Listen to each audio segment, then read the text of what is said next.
senhor Luiz Inácio da Silva, vou chamá-lo de ex-presidente. O senhor prefere como? Pode ser ex-presidente? Doutor, se puder falar um pouquinho mais alto, para mim seria bom. Tá. Posso chamá-lo de ex-presidente? Pode. Tá. Então o senhor sabe do que está sendo acusado nesse processo, Não. né? Não sabe? Não sei, eu gostaria de pedir se a senhora pudesse me explicar qual é a acusação. Tá.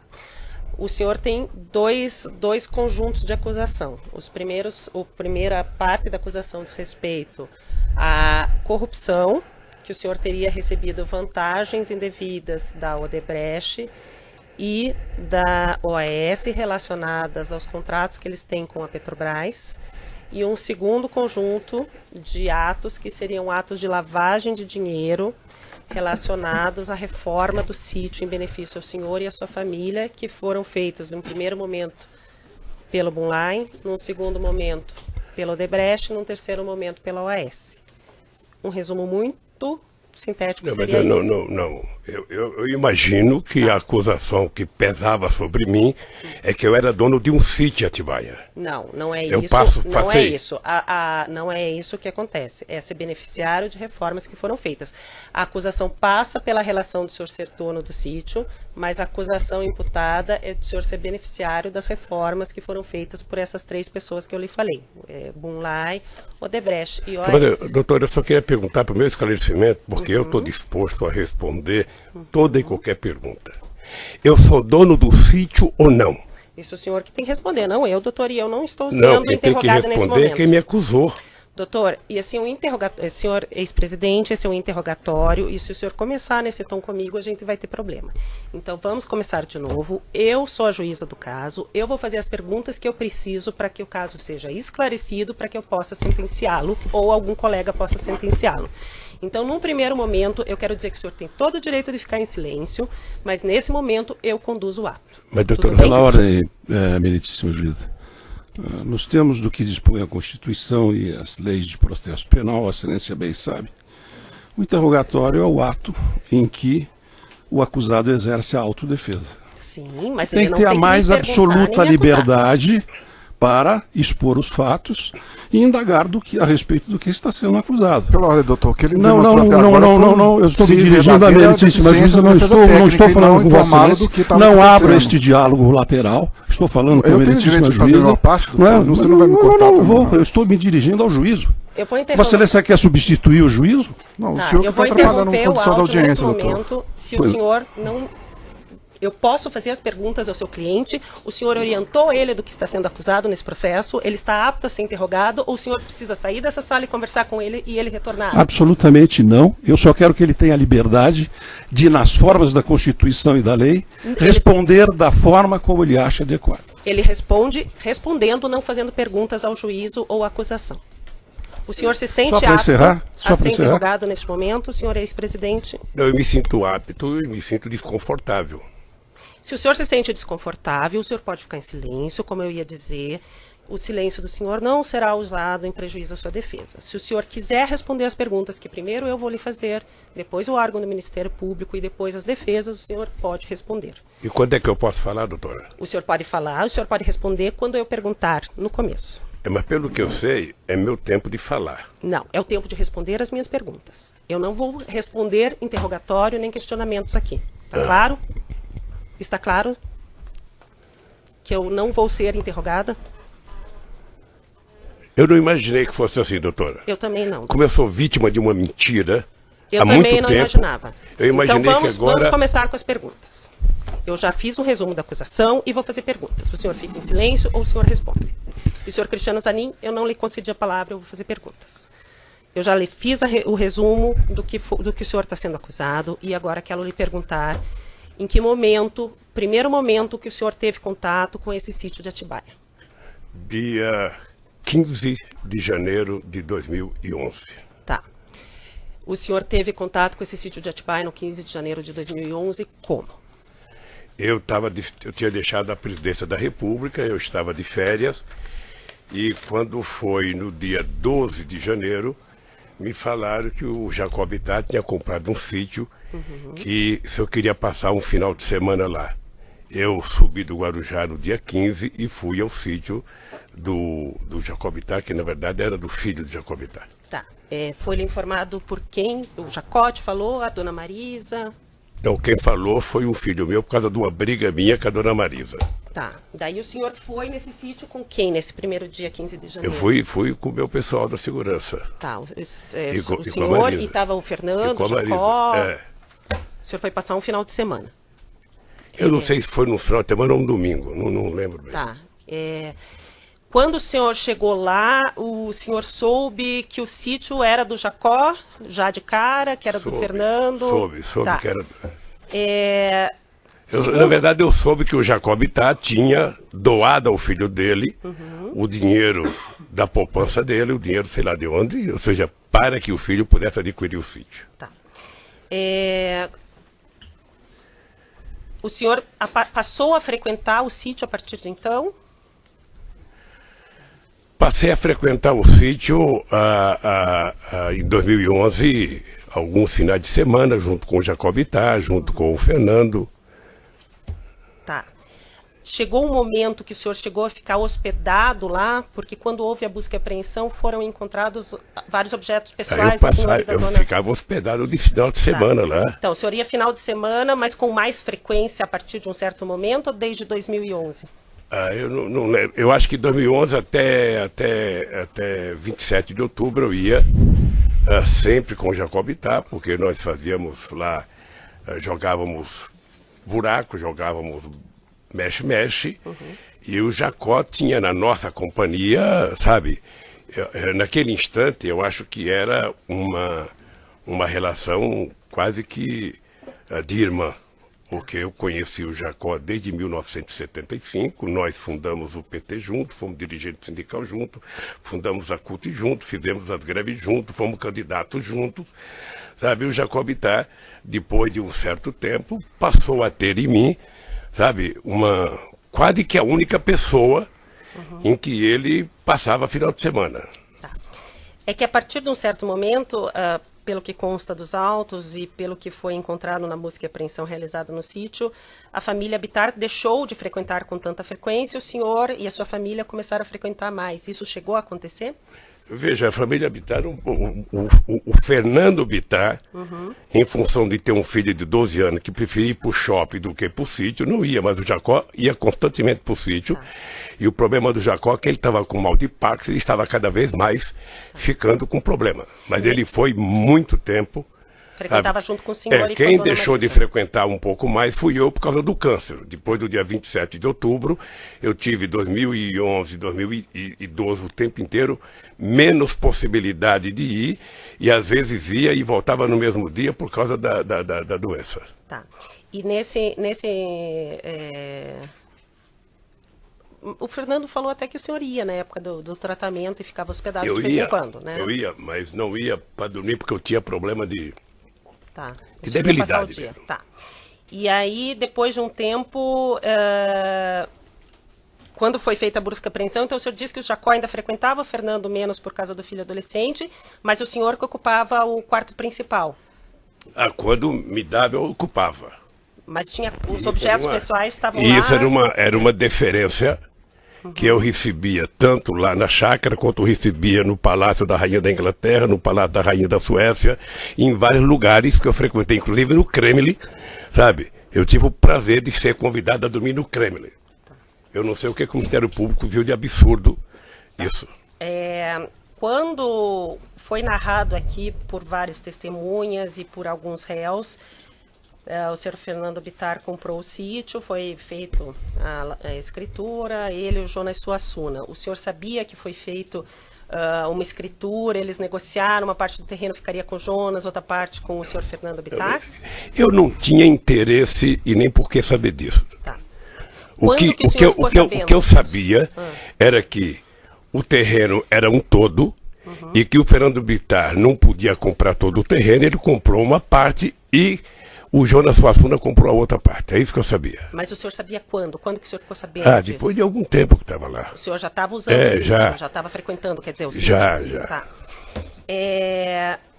O senhor soube que as primeiras reformas foram feitas no sítio, uma parte pelo senhor Fernando para usar e outra parte a pedido da dona Marisa? Eu nunca... Veja, eu tenho muita dúvida se a dona Marisa pediu para fazer a reforma. Tenho muita dúvida. Como ela não está aqui para se explicar, eu fico com a minha dúvida.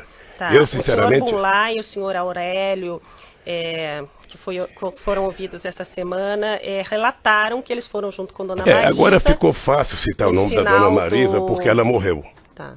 Então agora...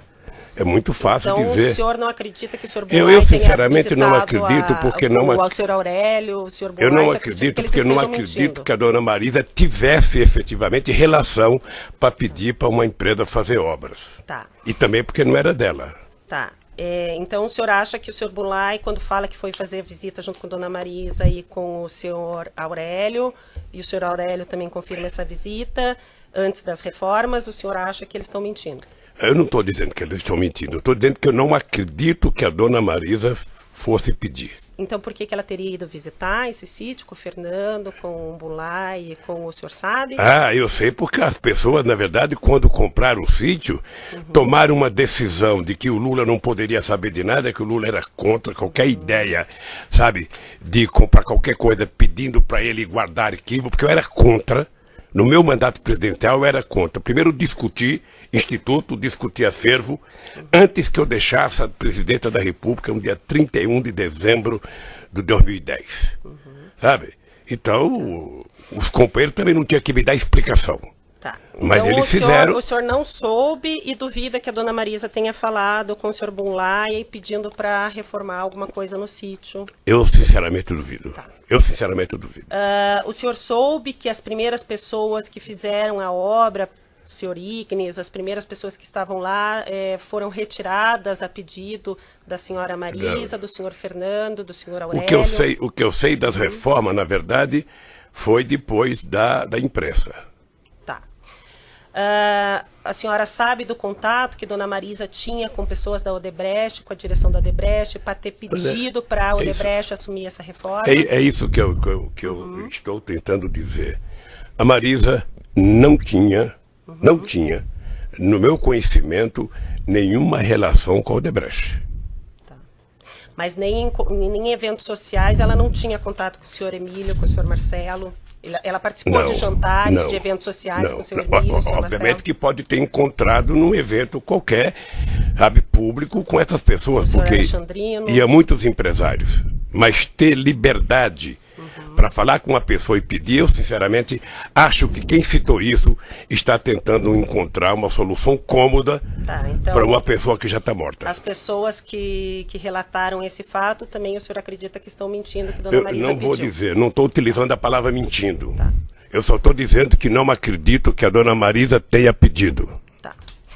Com relação a parte que foi feita, o senhor já relatou, e eu ia perguntar isso no início do depoimento, ficou um pouco tumultuado, a questão da relação do senhor com a Odebrecht. O senhor concorda em usar o que já foi dito nos outros processos, no processo anterior, que é do apartamento e do... O senhor concorda ou o senhor quer que refaça algumas perguntas? Doutora, eu na verdade gostaria de falar outra vez o que eu já falei aqui para o doutor Moro, numa audiência. Já falei, ou seja, o primeiro processo que eu fui vítima aqui é uma farsa, uma mentira do Ministério Público com PowerPoint. A segunda é outra farsa, sabe? E eu tô pagando esse preço. Tá. Eu vou pagar porque eu sou um homem que crê em Deus, creio na justiça e um dia a verdade vai prevalecer. O que está acontecendo? Tá, então o senhor quer que eu refaça as perguntas relativas ao... aproximação que a diretoria da Odebrecht tinha com o senhor. É isso para o senhor poder falar de novo? Pode fazer. Então, consta que o senhor Emílio Odebrecht foi ouvido nessa ação penal, que ele tinha, antes mesmo do senhor assumir o primeiro governo, contatos em razão da empresa dele ser uma grande empreiteira, em especial pelo compromisso que o senhor teria assumido com relação à política da petroquímica da Braskem, que seria interesse da Odebrecht. e que várias vezes ele conversou com o senhor, várias vezes houve a sugestão pelos dirigentes de Petrobras para que fosse reestatizado essa parte, esse setor da economia, e que ele sempre foi conversar com o senhor sempre garantiu a continuidade da empresa dele nesse sentido. O senhor confirma essas conversas com o senhor Emílio, essa questão, doutora, da Braskem? Eu talvez tenha sido, na história do Brasil, o presidente que mais conversou com empresários. Talvez o único presidente da República eleito com programas em cada eleição que eu disputava. E esse programa de governo era feito ouvindo desde os mais simples trabalhadores aos mais importantes empresários, passando pela Febraban, representando o sistema financeiro, passando pelo sucro alcooleiro, passando pela indústria de óleo e gás. Eu, quando construía um programa de governo, eu construí um programa de governo para o Brasil e não para mim. E o Emílio Odebrecht e outros empresários participaram muito de discussão, sabe, sobre o futuro do Brasil, sobre a construção. E eu tinha um pensamento sobre a indústria petroquímica. Porque a Petrobras, diferentemente do que algumas pessoas falam, não é uma empresa estatal. A Petrobras é uma empresa, sabe, pública de economia mista, com ações na Bolsa de Nova York e com acionistas minoritários. E eu não tinha nenhum interesse que fosse estatizado qualquer coisa. Eu tinha interesse que tudo fosse transformado, sabe, numa atividade de empresas públicas e que deveria participar Petrobras, empresas privadas, Banco do Brasil, empresas privadas, tudo. Eu achava que tinha que ser uma mistura da atividade econômica para a gente fazer esse país voltar a crescer. Mas como o ideal era tentar mostrar que a empresa Petrobras era pública e que o Lula mandava na Petrobras, sabe, se criou um monstrengo de dizer... Mas eu nem perguntei da Petrobras, eu perguntei especificamente das conversas que o senhor Emílio disse que teve com o senhor a respeito do medo que ele tinha que a petroquímica Braskem fosse estatizada. Eu tive com ele e com todos os empresários brasileiros, inclusive todos eles participavam do Fórum Econômico do Conselho Econômico e Social que eu criei, onde participavam os maiores empresários do Brasil, e nós discutíamos desde política tributária, a política social, a política de investimento, a política externa. Tá. Sim, é por isso que o meu governo passou a ser... conversou com o senhor Emílio algumas vezes sobre essa questão da Braskem ou não conversou? Não era da minha alçada conversar. Tá. Ou seja, qualquer assunto específico de conversa com quem quer que seja, ou a pessoa conversava com o ministro da área, ou a pessoa conversava com a empresa fins. Tá. Então o senhor não conversou e não garantiu nada ao senhor Emílio em nenhum momento? Veja, primeiro eu poderia garantir qual era a intenção do governo. E a intenção do governo era ter o Brasil como um país, sabe, de uma indústria química poderosa. O Brasil é um país de 200 milhões de habitantes, o Brasil compra até bacia de lavar os pés, importa porque não tinha uma indústria química forte. Eu era favorável e defendia que o Brasil tivesse uma indústria petroquímica muito forte. E a Braskem... Eu só queria que o senhor respondesse sim, não. É porque não é só assim, doutora. Lamentavelmente não é só assim, sim ou não. A defesa gostaria de ter a palavra. Eu acabei de dizer que eu conversei muito com a Braskem. Mas especificamente sobre esse assunto, o senhor conversou ou não conversou? Devo ter conversado na discussão do programa do governo. E o senhor garantiu alguma posição para o senhor Emílio? É possível garantir. Tá. É possível garantir que o governo brasileiro ia ser um governo democrático, plural, e que as empresas iriam ter o direito de participar das coisas feitas no governo. Tá. Com relação aos diretores da Petrobras, já foi feita a pergunta, mas como o senhor quer de novo falar sobre o assunto, volto a perguntar. Qual a participação? O senhor escolheu os presidentes da Petrobras que foram presidentes durante os seus 2 mandatos? Essa é uma das grandes mentiras. Se o Ministério Público tivesse tido interesse, ele teria percebido que antes do Lula virar presidente da República, quem escolhia os diretores da Petrobras era exatamente o presidente da República do Brasil. E que para evitar que o Lula fizesse isso, aí já vem a maldade política, teve um decreto-lei estabelecido em 2002, sabe, tirando da presidenta da República o direito de indicar. Tá? Então, quem passou a ser O indicador era efetivamente o Conselho de Administração da Petrobras, que era plural, que tinha empresários privados, grandes, pequenos, sabe, médio, que tinha acionista minoritário. Qual era o papel do presidente da República? Eu não sei se as pessoas estão acompanhando a montagem do governo agora atual. Né? Quem é que está sendo colocado? Dá essa impressão de que não tem ninguém político. Mas com raríssimas exceções, todo mundo ali é político. Então o que eu fazia? Eu fui eleito com uma base que me apoiou na campanha. Eu designei, sabe, o ministro-chefe da Casa Civil, que é o responsável por isso, particular com os líderes dos partidos que me apoiavam, a montagem do segundo escalão do governo, porque eu tinha indicado o primeiro escalão. Tá, no caso era o senhor José Dirceu. Como é que funciona? Como é que funciona? Se reúne as lideranças dos partidos, os líderes de cada bancada, sei lá se o presidente do partido, porque eu não participo, e eles indicam um nome para que o presidente da República coloque à disposição, primeiro do gabinete, manda para a Casa Civil, que vai para o gabinete institucional. O gabinete institucional faz uma investigação, sabe, se tem prontuário, se tem denúncia, se tem qualquer coisa que não signifique boa conduta. Quando isso chega, devolve-se à presidência da República, o presidente da República encaminha isso ao Conselho da Petrobras. E o Conselho da Petrobras é quem tem a autonomia e a autoridade, segundo o decreto, de indicar as pessoas.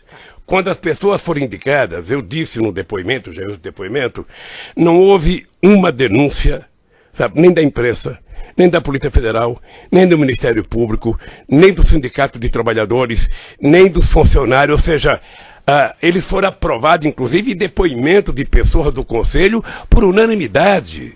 Tá. Então, o senhor fez indicações com base em orientações da base partidária que lhe dava Excelência sustento. pela ordem.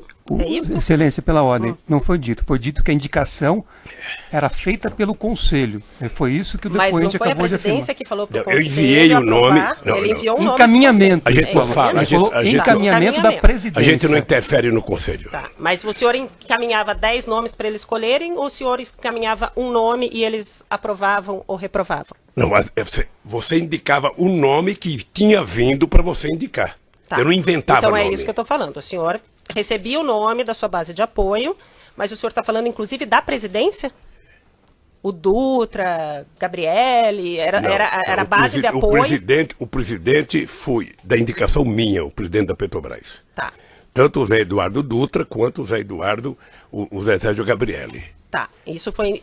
O senhor passou o nome, então, ou indicou o nome para o Conselho da Petrobras e o Conselho aprovou. É isso? É. E até então não tinha nenhum indicativo que nenhuma dessas pessoas tinha qualquer problema. Nenhuma. E eram todos concursados de mais de 30 anos de empresa. De empresa, tá. A mesma coisa ocorria com as diretorias.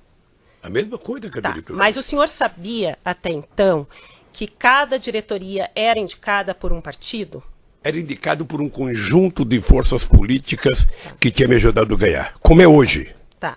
Não estou falando que isso é errado, mas o senhor sabia, então, que, por exemplo, o Paulo Roberto Costa era indicação do PP, sabia que o Cerveró e depois o Zelada era do PMDB. Do PP e de outras forças políticas. Isso já está no meu depoimento. Tá. O senhor pediu para falar de novo. É que ele falou forças políticas, Excelência, não um partido. Mas eu estou perguntando do partido, por isso que eu estou perguntando. Ele sabia que era partido. Tem várias forças políticas que indicam. Tá, não era PP, PMDB e PP exatamente como ficou... é hoje. Tá. O senhor... Então, com essas forças políticas, lhe indicaram o nome do Paulo Roberto Costa, lhe indicaram o nome do Cerveró, lhe indicaram o nome do... Me deu até... Do Duque. Do Duque. E o senhor encaminhou para o Conselho e eles aprovaram. É isso. Sei mesmo. Houve algum pedido de políticos para o senhor trocar diretores da Petrobras? Não. O senhor nunca recebeu pedido de político dizendo assim, esse diretor está me dando problema, a gente precisa, o nosso partido está tendo problema com esse. O senhor nunca recebeu? Nunca. O senhor foi repassado pelo chefe da Casa Civil na época, ou no segundo momento pela senhora Dilma alguma informação de que algum diretor estava dando problema com a sua base de apoio? Não. Aquele fato narrado aqui na denúncia de que houve, antes da indicação do Paulo Roberto Costa para a diretoria da Petrobras, uma obstrução na Câmara dos Deputados, o senhor tomou conhecimento, sabe falar alguma coisa a respeito, ou quer repetir alguma coisa a respeito disso? Deixa eu dizer uma coisa, doutora, é que a pessoa que contou esse fato não merece, da minha parte, meio centímetro de respeito. Porque se tivesse acontecido um bloqueio de votação na Câmara, o governo tinha um coordenador político, que era ministro, que mantinha relação com a Câmara. Esse coordenador político tinha contato com todos os líderes partidários. Além disso, o governo tinha, naquela ocasião, a presidência da Câmara. Além disso, o presidente tem o líder do governo dentro do Congresso Nacional. É muito sistemático que eu nunca tenha ouvido falar de que houve obstrução para aprovar o nome. Então, o senhor nunca foram para o senhor falando que teve problema e que estavam obstruindo votações na Câmara? Eu, graças a Deus, nunca tive obstrução no Congresso por nenhum projeto. Segundo consta aqui na denúncia, dentre as várias reuniões que constam na sua agenda com o senhor Emílio Odebrecht, há uma reunião no dia 30, no penúltimo dia do governo do senhor, 30 de dezembro de 2010, que o senhor teve uma reunião com o senhor Emílio. O senhor confirma essa reunião? Não teve reunião, doutor. Tá, mas está na sua agenda. Não teve reunião. Fui eu que contei que houve uma conversa. O Emílio pediu para ir ao Palácio para que ele pudesse apresentar o Marcelo à presidenta Dilma. Foi isso. Eu estava na Bahia, regressei da Bahia, que eu estava inaugurando um programa votacional, e o Emílio esteve no Palácio por volta de 5 horas, quase já era final, já era véspera da posse da Dilma, tinha poucos minutos para qualquer contato político. A conversa foi muito rápida, sabe? Mas não foi uma reunião em que você senta numa mesa e conversa e discuta o teu assunto. Dentre os documentos juntados no processo pela defesa entregues ao Ministério Público pela defesa dos executivos da Odebrecht, consta uma pauta que o senhor Marcelo teria passado ao pai de assuntos a serem tratados com o senhor.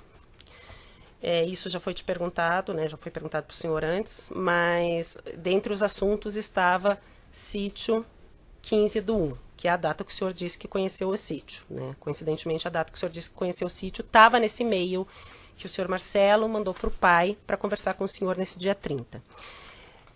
O senhor Emílio, ouvido aqui em juízo, diz que mencionou ao senhor, ao final da reunião, que o sítio estaria pronto no dia 15 e que o senhor não esboçou nenhuma reação. Porque eu não sabia, doutora. Tá, mas o senhor se recorda do senhor Emílio ter falado com o senhor? Na verdade, não lembro. Eu vi o Emílio no depoimento, vi até pela televisão, o Emílio dizendo, dando um sorrisinho sarcástico, de que, olha, eu até lembrei e falei com o presidente, o sítio está pronto, ele não me respondeu nada, eu pressuponho que ele conhecia. Ele poderia ter pressuposto que eu não conhecia. Porque se eu conhecesse, eu ia dar um abraço nele, obrigado, doutor Emílio, que maravilha que o senhor fez. Então, o senhor não se recorda disso? Eu não me recordo dele ter falado. E também se tivesse falado, para mim não significava nada, porque eu até então era analfabeto de sítio. Tá. Segundo os dados... Quantos minutos que tá? 28? Ainda dá mais um pouquinho. Segundo os dados do processo, a Odebrecht fez uma reforma no sítio em que teria gasto R$700 mil. Ninguém, naquela época, nem comentou com o senhor a respeito dessa reforma? Não? Não, porque quando eu conheci o sítio, ou seja, o sítio já não tinha reforma, o sítio estava pronto. Tá. Os executivos da Odebrecht, o senhor Alexandrino e outras pessoas falaram que existia na época uma conta junto com o PT de propinas que eram recolhidas nos contratos públicos celebrados da empreiteira com o governo, ou estatais, ou direto. O senhor, em algum momento, teve conhecimento disso enquanto o senhor era presidente ou após a presidência? Na verdade, doutora, essa é a senha que foi criada no PowerPoint. É por isso que hoje eu vejo as pessoas falar, não, porque foi do Caixa Geral, qualquer coisinha é um Caixa Geral, qualquer... Quer dizer, é que se construiu uma mentira, eu não sei se do empresário, de quem quer que seja, e passa a tentar jogar nas costas do PT, sabe, a responsabilidade por tudo o que aconteceu nesse país. A única coisa que eu tenho a tranquilidade é dizer que eu não sei quanto custou, quanto gastou, quem fez, por que fez e o que fez. Eu vou Quem pode dizer isso é quem é o dono do sítio. Eu vou interromper o áudio.